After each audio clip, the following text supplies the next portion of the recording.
Hey everyone, this is Stephanie with Hightower Stitching. Which was yesterday, I introduced a new Pinwheels quilt. And in the meantime, I've worked on it and I have a couple of things I want to share with you that you can use from the very beginning.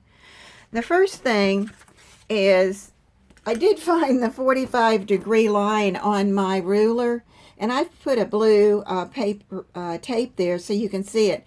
It says 45 degrees, and it shoots off up there, and you can see that that would have been a 90-degree angle, so it cuts it. Now, I've already done a lot of the ones that I've done, but now what I'm going to do is I'm going to line up that 45-degree line with the line that cut my square in half. And I want a 4.5-inch square. And if you can see, this is probably the weirdest one that I had. It's showing that I've got a lot hanging off of that 4.5 inch. Okay, so I'm going to do it by turning this again, just because I wanted to, I guess. And now I'm going to line this up with that line, but I'm also going to line it up with where 4.5 inches is on this side and where it is on this side. And once I get that just like I like it, I'm going to take my cutter. You can either mark it and then cut it off, or if you've got a rotary cutter, and then cut off those two sides. And I'm back to having a nice 4.5-inch square, and you can even look at that and tell how nice it is. So let's just do one more and see how it turned out.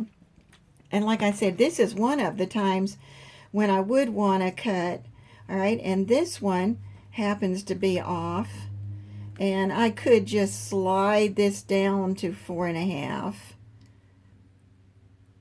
The other one I just turned because I like to do that, because I really wanted to make sure it was really off that much. So this time I started and I set it up there in the corner, and I can see it's off. I'm simply going to slide this diagonally down till it's at 4.5. And let's see, there it is, 4.5. And I'm going to take and cut it off.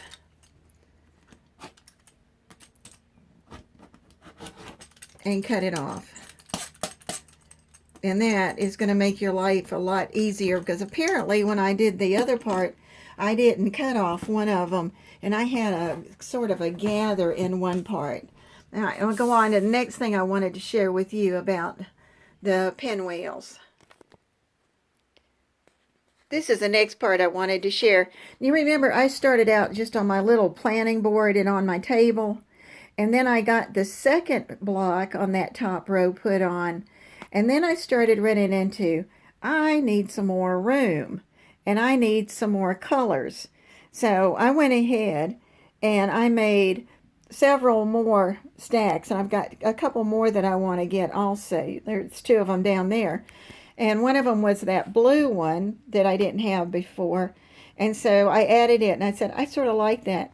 Well, this is to the point where you're going to not just make one block at a time. You're going to start laying them out and putting them in the position you like. And the one thing is, you just have to decide, like there I've got my top edge, and there on the left I've got my left edge, and I'm not going to mess with those. I'm going to build going down, and I'm going to build going to the right till I get it exactly like I like it.